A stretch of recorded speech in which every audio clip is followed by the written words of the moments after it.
আমারে যদি 2 টুকরা গোস্ত দিতা তাহলে ভুনা করে পোলাটারে করে ভাত খাওয়াইতাম। খালা এগুলো তো কোরবানির গোশত না যে আমি আপনার দান সুদা করবো। তাহলে বাজাম করে হাড্ডি দাও, হাড্ডির লগে যে মাংস আছে এইতেই চলবো। কি খেলা গরুর গোশত নিবেন? সিনা দিব না রান্নার গোশত দিব? না মানে বাজান একটা কথা কইতাম। কি কইবেন কোন? আমার ছোট পোলাটার 2 দিন ধরে মেলা জ্বর, কাল সারাদিন কিছু খায় নাই। রাইতে ঘুমের ঘরে বারবার কইতাছিল গরুর গোস্তের তরকারি হইলে কটা ভাত খাইতে। তাহলে গরুর গোশত নিয়ে দাম কয় রাখবো খালা? না মানে কইতাছিলাম কি বাজান, আমারে যদি 2 টুকরা গোস্ত দিতা তাহলে ভুনা করে পোলাটারে কটা ভাত খাওয়াইতাম।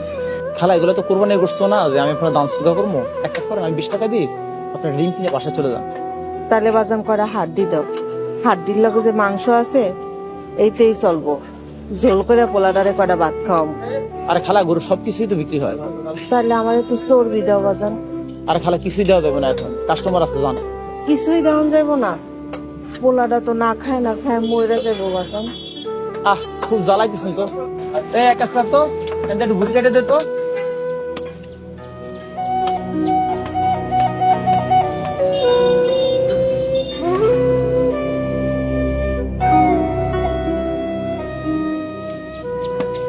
যান খালা, যান লয়ে যান। এই গরিব মায়ের বড় উপকার করলা বাজান। ঠিক আছে। আল্লাহ তোমার মঙ্গল করুক। আহারে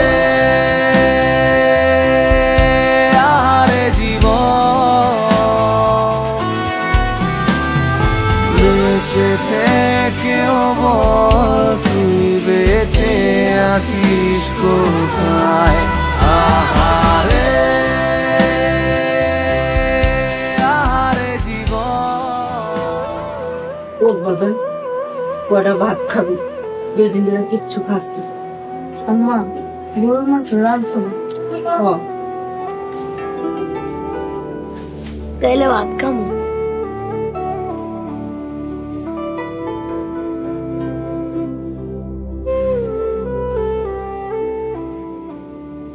আম্মা এগুলো কি গরুর বুড়ি? তাক আম্মা, গরুর বুড়ি হইলো গরুর গ্রাম আছে, আর গরুর গ্রাম যাও ভাত খাওয়া যায়।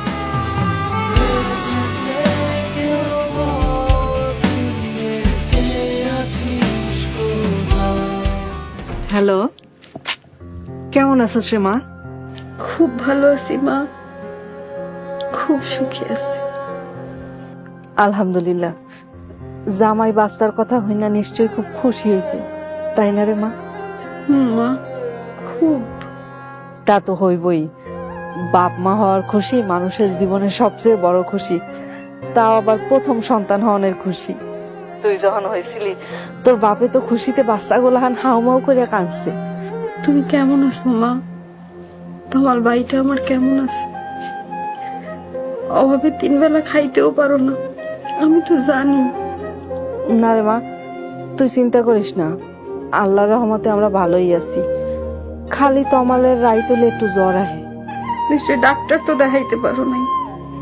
প্যারাসিটামল কেনার টাকা কই পাইব?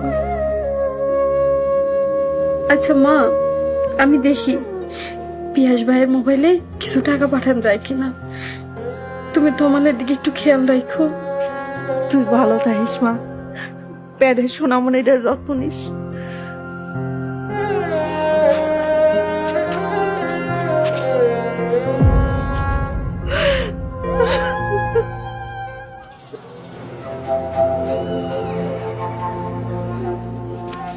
কিরে, কি খবর তোর? সারাক্ষণ তো কুত্তার মতো আমার পিছনে লাগিয়েই থাকস। খবর আছে? সায়েম, কথাবার্তা ঠিক করে ক। আমি এখন চেয়ারম্যানের ডান হাত। তাহলে একটা কাম কর, যেখান থেকে আমার পাম আছে আগার পরে কাজ কি বুঝলি? আমার কথা হন, তুই চেয়ারম্যান সাহেবের হয়ে কাম কর। চেয়ারম্যান সাহেব কইছে তোর যখন যা টাকা লাগে সব পাবি। ওর বাপের টাকা উড়াই, কিন্তু কারো বাপের হারাম টাকা দিয়া আমি একটা ঢিলা কুলুপ বানাবো। এই কথা চেয়ারম্যান সাহেব শুনলে কি হইব জানোস তো? অজানি তো, নাপিত দিয়া চুল টাক করে দিব, তাই তো? সায়েম, একদম চুপ, বেশি কথা কলে গায়েব আছে। তুই তো চেয়ারম্যান সাহেবের মেয়ের পেছনে পেছনে ঘুরস, গায়েব তো তুই হইবি, তোর বাপে তোর লাশও খুঁজে পাইব না। চেয়ারম্যান বাপেরে কইস, পারলে সাহেবের গায়ের একটা লোম সিরা দেখাইতে। চেয়ারম্যান সাহেব কিচ্ছু করব না, যা করার করব আমি। সাহেব, একটা কথা মনে রাখিস, এই খাজাই হইব একদিন রাজা। ভাগ, বেশি বাড়তি কথা কইলে একদম তিলের খাজার মতো লাপ্তি মাইরা বুকের খাজা হয়ে গেল। কি বুঝলি? সাহেব,